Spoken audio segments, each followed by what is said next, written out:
So ang nangyari kasi mga technique, nung nilagyan natin ng backlight driver, bumigay yung kanyang backlight.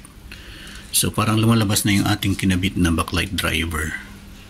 Hindi siya nagko-compensate doon sa kanyang load. 'Di ba yung mga ibang backlight driver, halimbawa, ang kailangang voltage, total voltage is 50 volts.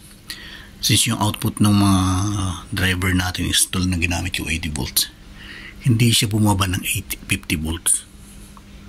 So hindi siya nagbabago.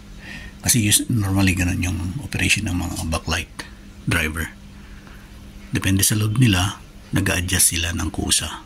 Anong nangyari, dahil nga mataas yung voltahe, may mga backlight na bumigay, kaya tuluyang nang hindi umiilaw to.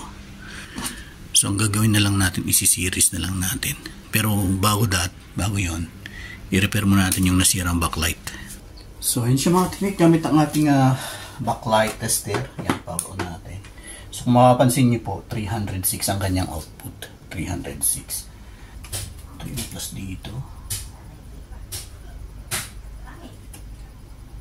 So ito, okay ito. Tingnan nyo mga technique, nagbabago yung kanyang output dahil nag-adjust siya.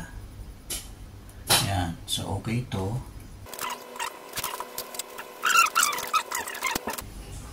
Ayan, okay siya mga technique.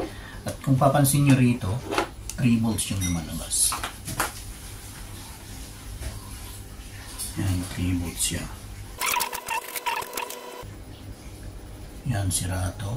Guys, meron tayong nabili sa Lazada na LED, pero iba yung kanyang orientation, parang concave siya. So itas lang din natin 3 volts to. 3 volts.